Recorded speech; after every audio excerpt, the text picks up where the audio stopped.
생사를 가르는 혀의 위력이라는 제목으로 말씀 나눠주시겠습니다.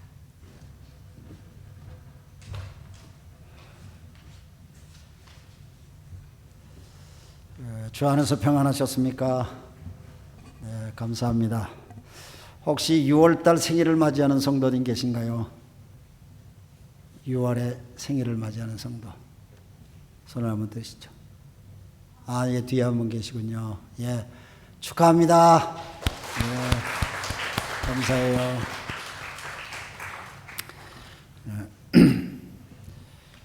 오늘은 잠언서 말씀을 통해서 우리의 생사를 가르는 혀의 위력이라고 하는 말씀을 함께 나누도록 하겠습니다. 입으로 하는 말, 또 문장의 글로 쓰는 말, 사람들로부터 듣는 말들이 참 굉장히 많습니다. 근데 이 말이 얼마나 영향력을 가지고 있는지 여러분들도 많이 경험하셨으리라고 생각합니다. 작년 5월이었는데요. 일본의 리얼리티 방금이 그 텔레비 방송에 일본 여자 프로레슬러 기무라 하나라고 하는 젊은 프로레슬러가 출연을 해서 대담을 했는데 그 대담을 할 때에 했던 그 말이 문제가 돼가지고 SNS에서 굉장히 그 중상모략하는 그런 말들이 많이 나왔습니다.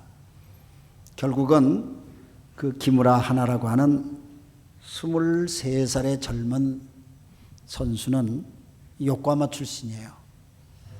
자살을 하고 맙니다. 왜냐하면 그 사람의 블로그에 수많은 사람들이 신의 기회로 죽어라, 없어져라, 사라져라 이런 말들을 굉장히 많이 썼어요. 쓰는 사람들은 아주 가볍게 썼을 거예요. 근데 그 중상모략 때문에 견디다 못해서 프로레슬링 선수였어요. 난 그런 사람들은 더 잘 견딘다고 생각을 하는데 결국 그걸 못 견디고 자살을 합니다. 여러분들이 우리 한국 성도님들 기억하시나요? 2008년도 한국에서 유명한 배우 한 사람이 자살을 하죠. 최진실이라고 하는 사람. 최진실이라는 사람을 아십니까? 그 사람이 자살했을 때의 한국 사회에 최진실 신드롬이라는 말이 나왔었어요. 그만큼 사회적 영향을 많이 끼치는 사건인데 자살했거든요. 아주 인기 배우였는데 두 아이의 엄마였어요. 크리스찬이었어요. 그분은 자선 활동을 굉장히 많이 했습니다. 아마 그분의 도움을 받았던 그런 자선단체는 셀 수 없다고 얘기를 들었습니다.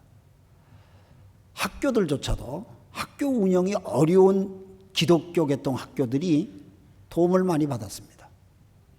제가 알기로 한국의 한동대학교가 이 최진실 여배우가 엄청나게 도왔어요. 학교가 어려울 때에. 그런데 어떻게 이분이 자살을 했을까? 모든 사람들이 궁금했었어요. 수수께끼였어요. 경찰에서 조사를 하니까 이 사람을 비방하는 중상모략하는 사람들이 주변에 너무 많았던 거예요. 다 따져보니까 다 거짓말들이에요. 결국 그 사람은 세상 떠났어요. 그 이후에 소위 카톡이다, 라인이다, 또 개인 블로그다 이런데 수많은 사람들이 특정 사람들이 자꾸 중상모략하는 되게 그런 걸 하는 사람이 자기 이름을 안 밝히죠. 익명으로 하잖아요. 그러다 보니까 수많은 사람들이 그런 공격을 받고 살아요. 그래서 한국에서 뭐라 하냐? 손가락질 살인이래요. 손가락질 살인이요. 전부 다 손가락으로 이렇게 다 찍어서 보내니까요. 소위 이것은 그런 사람들을 죽음으로 내몰아붙이는 악질적인 코멘트예요. 아주 악질적인 거예요. 이탈리아의 사회학자인 프란체스코 아르베노니라는 사람이 말에 대한, 사람들이 쓰는 말에 대한 연구를 많이 했어요. 이 말에 대한 연구를 많이 해서 이 사람이 책을 굉장히 많이 냈어요. 이 사람이 책을 낸 가운데 한국에도 많이 출판되고 일본에도 많이 출판됐어요. 이탈리아 사회학자 프란치스코라는 사람 이름 치면 쫙 나와요. 책이 굉장히 많은데요. 그 사람이 낸 책이 거의 다 말에 관한 책들이에요. 근데 그 사람의 책에 대한 것을 다 정리를 해보면 한마디로 정리가 될 수 있어요. 그 한마디는 실패의 인생을 사는 사람들은 말이 전부 다 부정적이라는 거예요. 전부 다 사람을 공격하고 비비 꼬는 말만 써요. 그러나 성공적으로 사는 사람은 말이 긍정적이에요.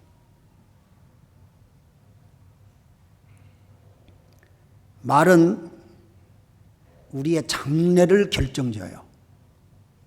그만큼 영향력이 커요. 말은 그 사람의 인격이에요. 말은 그 사람의 레벨을 말하는 거예요. 말은 그 사람을 속을 드러내는 거예요. 흔히들 야 나는 뭐 아싸래가지고 뒤끝이 없다, 거짓말이에요. 속에 그런 게 있어서 그 말이 나오는 거예요. 다 그런 말을 한 사람들 그 말 해놓고 다 잊어버려요. 다 묻어버려요. 자기는 잊어버려요. 남들한테 상처를 다 주고. 오늘 저는 여러분들과 함께 이 잠언서의 말씀에 본문을 묵상을 하는데, 여러분은 잠언서를 1장부터 28장까지 묵상했잖아요. 잠언서에 왜 입, 입술, 혀 같은 말 아니야? 이게 왜 이렇게 반복해서 자주 등장할까요? 그렇게 반복해서 등장하는데 제가 오늘 이 설교를 처음 하네요.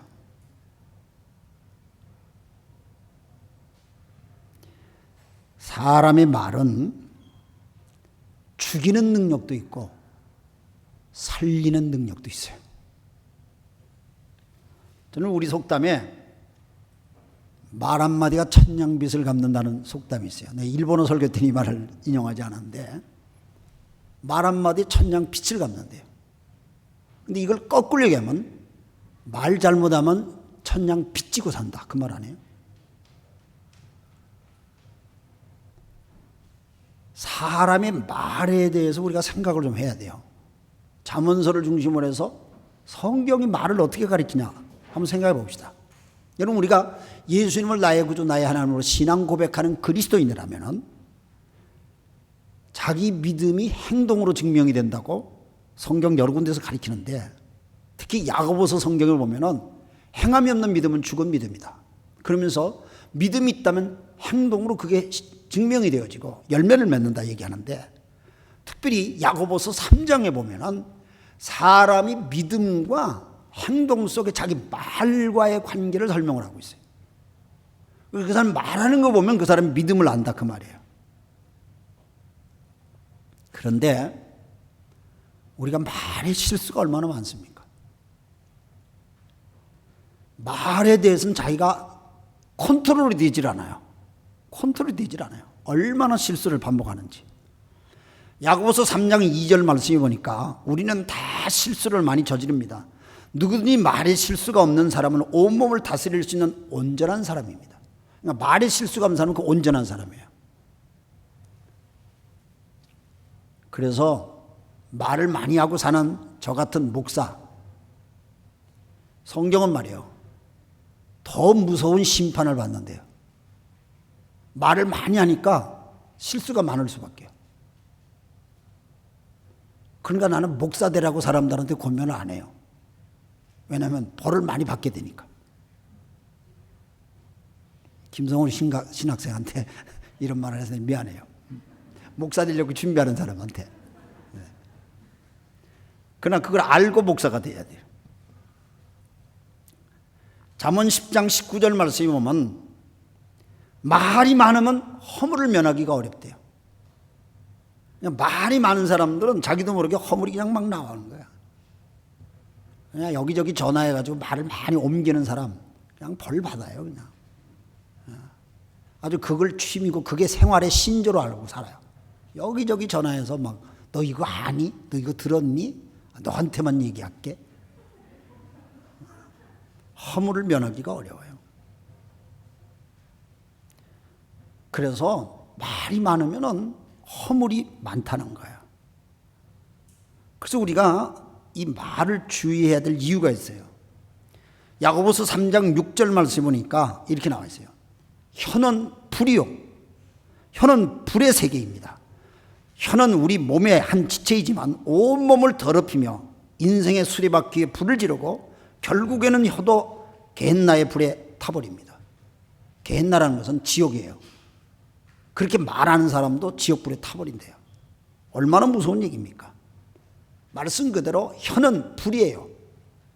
그러니까 내가 함부로 말하는 것을 다른 사람한테 불을 갖다 붙이는 거예요. 그래서 말하는 것 때문에 인간관계가 깨져요. 말하는 것 때문에 서로가 불신하게 돼요. 말 때문에 싸움을 해요. 말 때문에 미움이 증오로 바뀌어지고요. 증오가 그 사람을 죽이려고 하는 생각이 막 드는 거예요. 내가 형무소에 안 간다면 죽이고 싶은 말 막 생기는 거예요. 이 말 때문에 시작하는 거예요. 그런데 이런 말이 상대방만 괴롭히는 게 아니라 자기도 지옥불에 탄다는 거예요. 자기도 죽이는 거예요. 그러니까 얼마나 무섭습니까? 그래서 야고보서 3장 8절 말씀해 보니까 사람의 혀를 잘 길들일 수 있는 사람은 아무도 없습니다. 혀는 걷잡을 수 없는 악이며 죽음에 이르게 하는 독으로 가득 차 있습니다. 여러분, 말 속에 사람이 독이 있는 거 아세요? 말 속에 독이 있어요. 말 속에 씨가 있다는 말이죠. 독이 있다는 거예요. 겉으로는 아주 좋은 말을 하는데 뒤로 확 찌르는 거예요. 그냥. 아주 무서워요. 말에 독이 있어요. 근데 사람들은 아니 나 기분이 나빠서 그랬어. 나는 내 그날 좀 화가 나서 그랬어. 하고 그냥 간단하게 넘기는데 상대방한테는 그냥 치욕적으로 상대방한테는 평생 남는 그런 고통을 주는 말을 던지는 거예요. 시편 140편 3절 말씀에 보면 다윗이 하나님 앞에 막 하소연을 해요. 왜냐하면 다윗을 공격하는 사람의 말이 뭐라고 하나님? 뱀처럼 날카롭게 혀를 벌린 그들은 그들의 입술 안에는 독사의 독을 품고 있습니다. 독사의 독을 품고 자기를 공격한다는 거예요. 하나님 앞에 그냥 다윗이 막 눈물로 호소하는 그런 얘기입니다. 독을 품은 말을 하는 거예요. 이걸 요즘은 뭐라 하냐면 말의 폭력이에요. 언어의 폭력. 말로 하는 폭력도 있고 카톡으로 하는 언어의 폭력도 있어요. 이게 얼마나 무서운지 몰라요. 과음을 지르는 게 꼭 언어의 폭력입니까? 아닙니다. 조용히 냉정한 것처럼 그 사람을 막 꽉꽉 찌르는 그런 조용한 언어의 폭력도 있습니다. 미국의 하버드 대학의 연구의 결과에 의하면은 신체적인 폭력보다 언어의 폭력이 성장기의 아이들의 뇌의 데미지를 더 강하게 준다는 거예요. 한 번 때리고 회초리질하고 이것보다는 말로 그 아이에게 폭력을 한 것이 평생 그 아이에게 남는다는 거예요. 트라우마가 돼요. 그 언어의 말의 폭력을 쓰면은 아이들 머릿속에 뇌세포가 19.8%가 위축한대요. 찌그러든다는 얘기예요.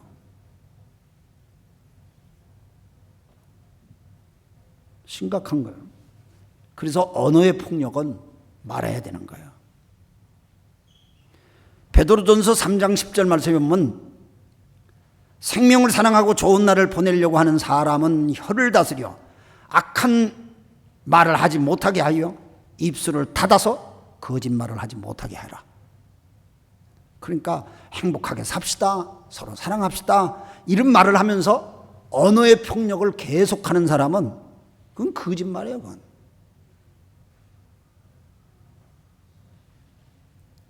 우리가 말에 대해서 참 중요한 게 있어요.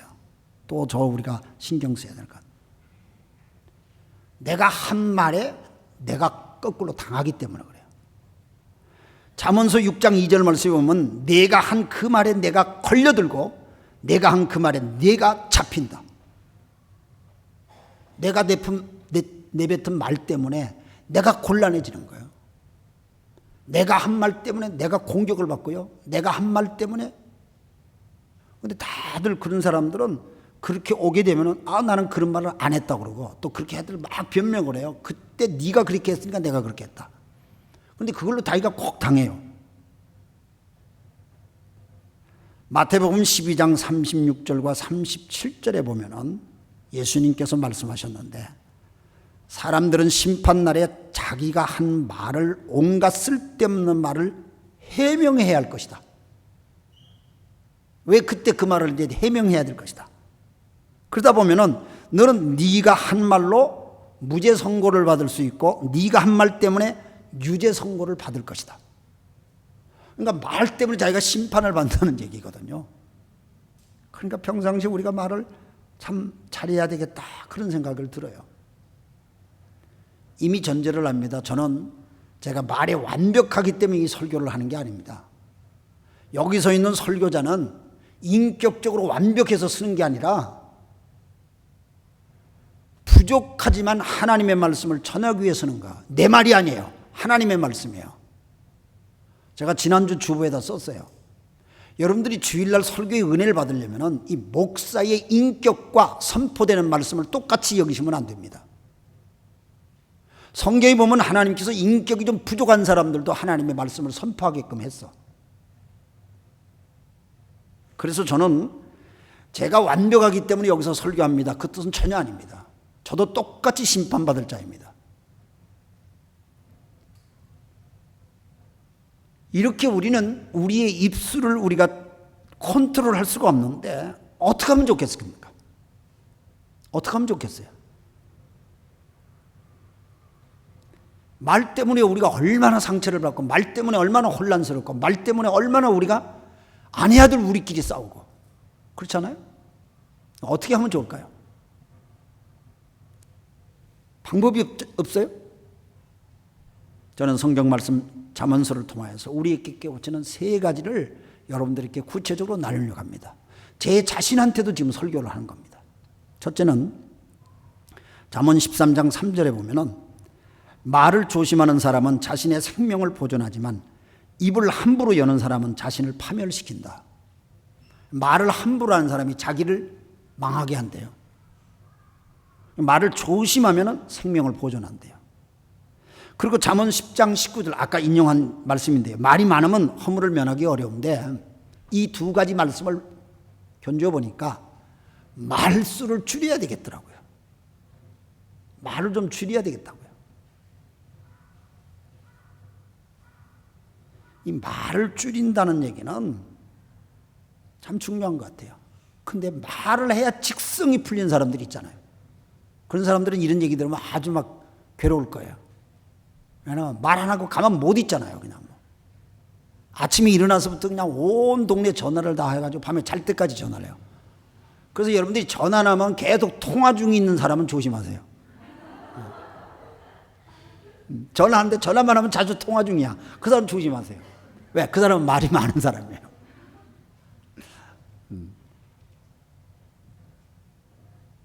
말을 줄이기 위해서 우리가 필요한 훈련이 침묵하는 훈련이에요. 침묵하는 훈련이에요. 누가 무슨 말을 해도 막 하고 싶어도 그냥 침묵하는 거야. 이거 누구한테 배우죠? 예수님한테 배우는 거야. 예수님은 억울한 소리를 막 들어도요, 그걸 막 증명하려고, 그걸 변명하려고 하지 않고 침묵을 해요. 침묵한다는 말은 아무 말도 하지 않는 것으로 여러분이 착각하기 쉽습니다. 그게 아니에요. 침묵은 사람들과의 하는 말을 잠시 멈추고 하나님께 집중하는 거예요.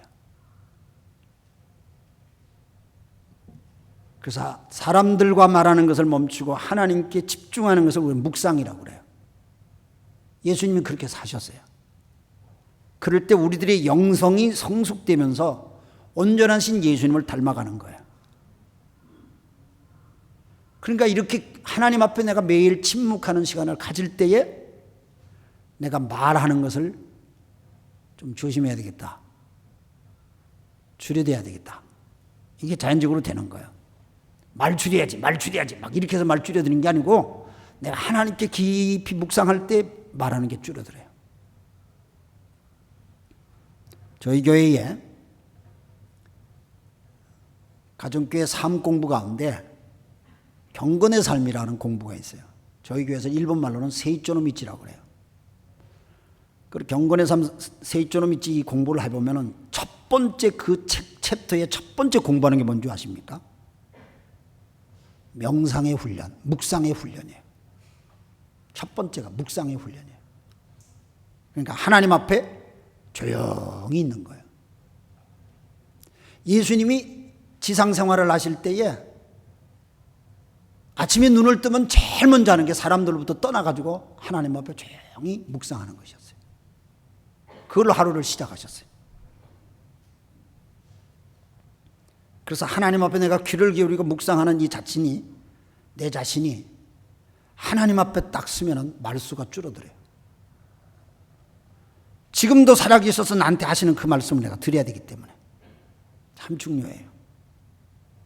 그래서 듣는 훈련이 참 필요해요. 말하기보다는 듣는 게 중요해요. 듣는 거는 하나님의 소리를 듣는 게 있지만은 사람의 소리도 잘 들어야 돼요. 말이 많은 사람들은 사람의 소리 잘 들으려고 하는 습관이 없어요. 말이 많은 사람들은 사람의 소리를 잘 안 들어요. 잠언 18장 13절 말씀에 보면 다 들어보지도 않고 대답하는 것은 수모를 당하기 알맞는 어리석은 짓이다. 상대방의 말을 다 들어보지 않고 자기 말을 막 하는 사람은 다 망신을 당한다는 거예요.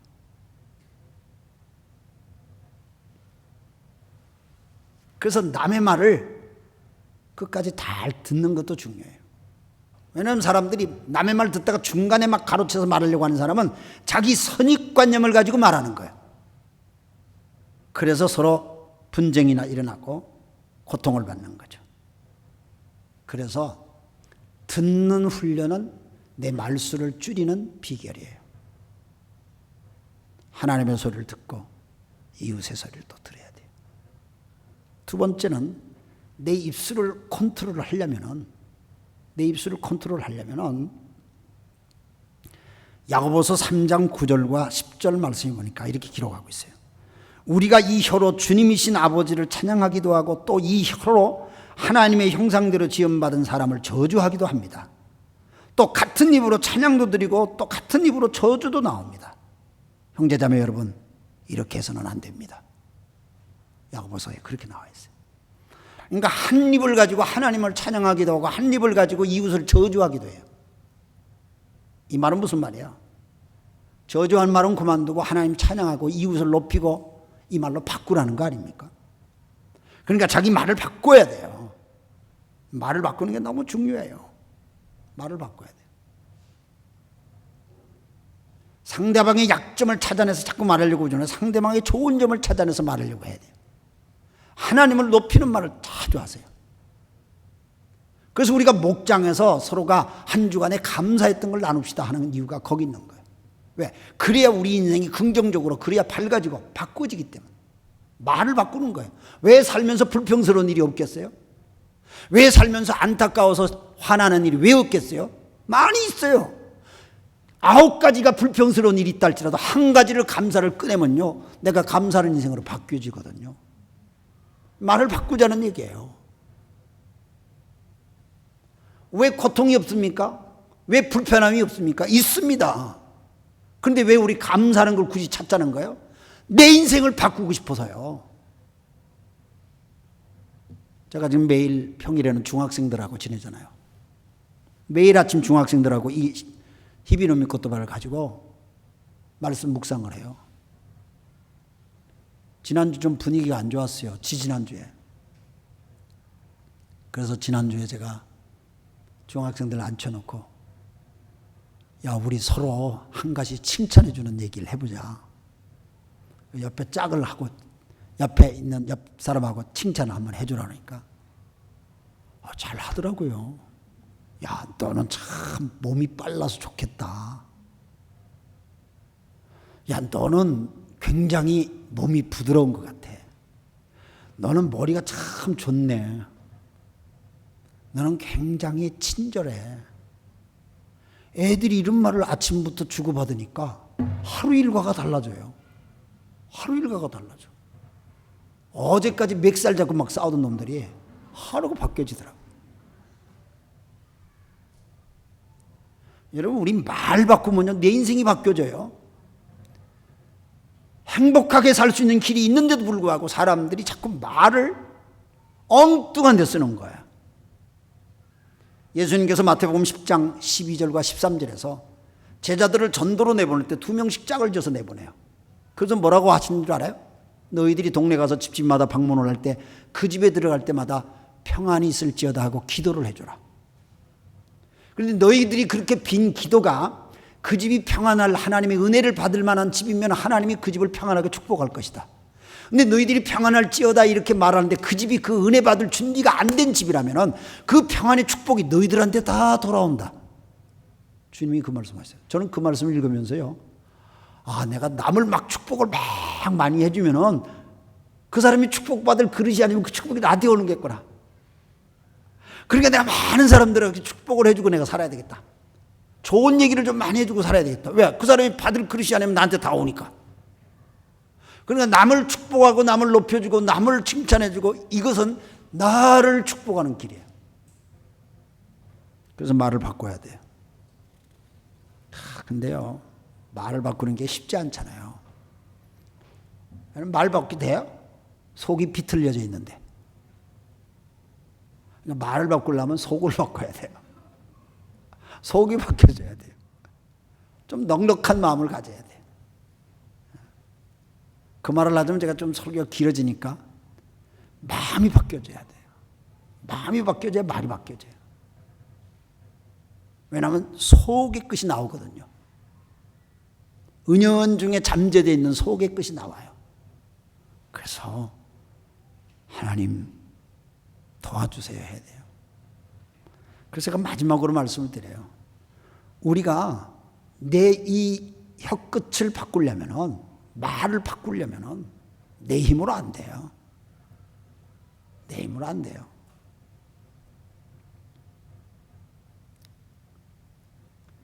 구약 성경 이사야 6장에 보면은 이사야라고 하는 하나님의 예언자가 본래부터 예언자가 아니죠. 본래부터 예언자 아니에요. 근데 그가 하나님을 체험해요. 하나님을 체험하는데 하나님 앞에 딱 선 자기 모습을 보니까 자기가 너무너무 더러운 거예요. 이사야의 고백을 그대로 인용하자면 내 입술이 이렇게 더러운데 어떻게 내가 감히 하나님 앞에 쓸 수 없습니다. 내 입술이 이렇게 더러운데. 그래서 이사야가 하나님 앞에 엎드리잖아요. 하나님 좀 어떻게 해주세요.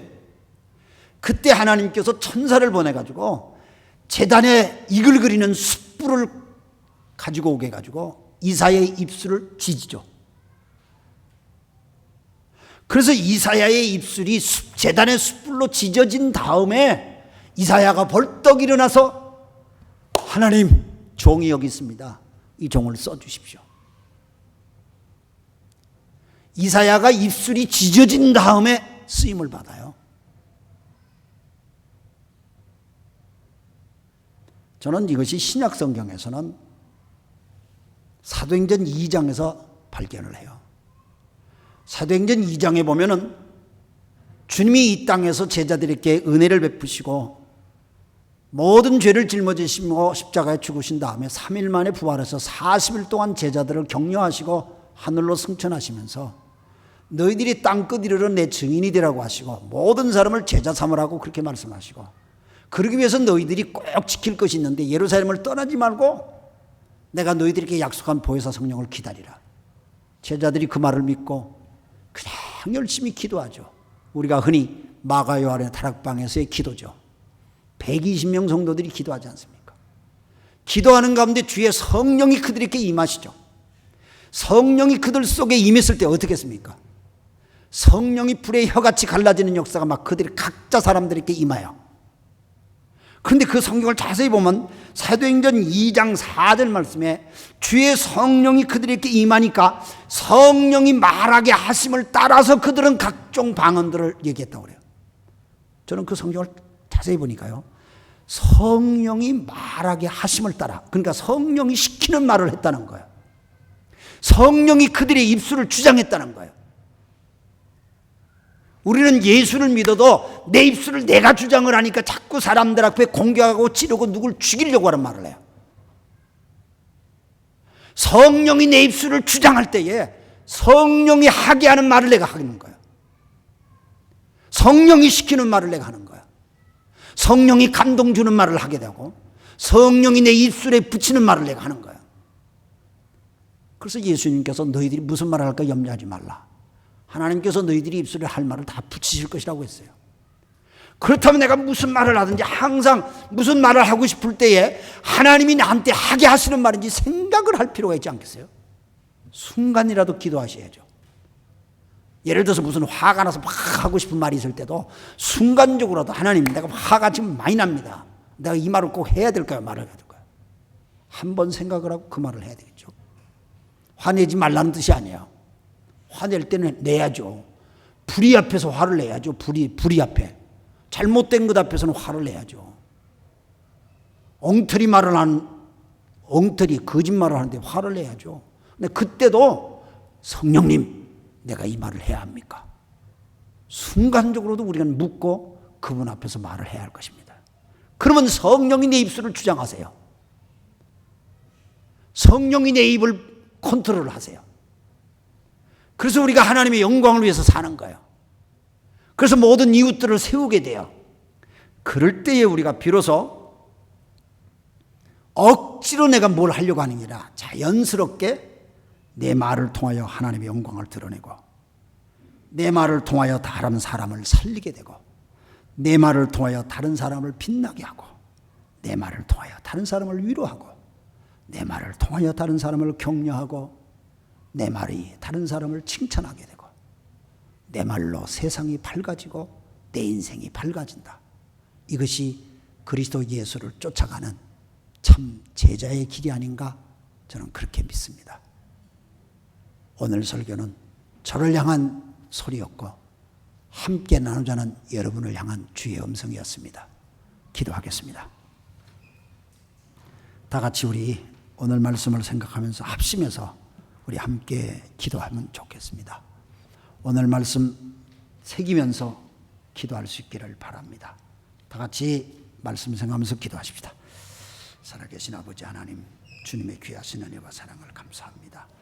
주의 성령이 우리와 함께 하셔서 우리의 입술을 정결케 해주시고 하나님의 성령이 함께 하지 않으면 우리가 우리의 입술을 제어할 수가 없습니다. 주님 불쌍히 여겨주시고 아무리 바른 말이라 할지라도 때에 맞는 말이 아니면 안 됩니다. 하나님 우리를 도와주시옵기를 원합니다. 주여 우리로 하여금 바르게 살게 해주시옵시고 아버지 하나님 우리로 하여금 온전하게 살 수 있도록 은혜를 더해 주시옵기를 원하고 기도합니다.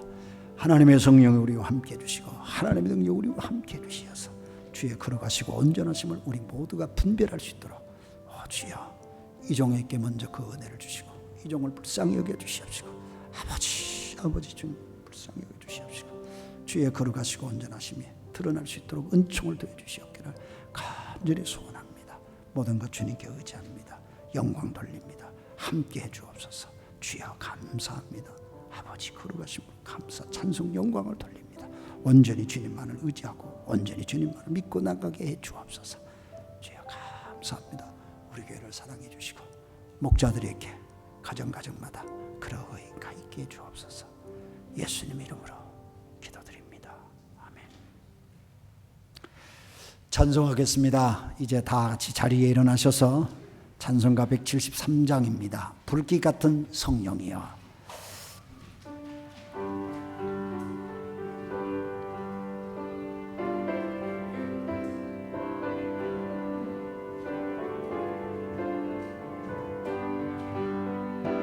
불길 같은 성신여 강구하는 우리에게 지금 강림하셔서 영광 보여줍소서.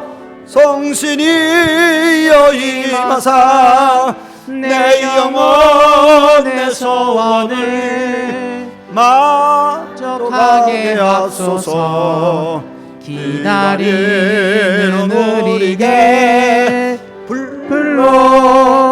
불로 충만하게 하옵소서.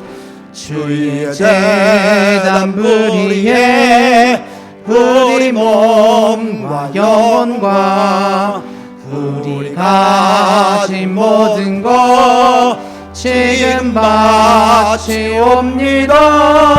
성신이여 임하사 내 영혼의 소원을 만족하게 하소서. 기다리는 우리에게 불러 충만하게 하소서. 모든 것 다 바치고 비고 빈 마음에 주의 이름 위하여 성신 충만하소서. 성신이여 임하사 내 영혼의 소원을 만족하게 하소서. 기다리는 우리에게 불러 충만하게 하옵소서. 무속하신 주께서 허락하신 성신을 믿고 간구하오니 지금 내려주소서. 성신이여 임하사 내 영혼의 소원을 만족하게 하옵소서. 기다리는 우리에게 불러 충만하게 하옵소서.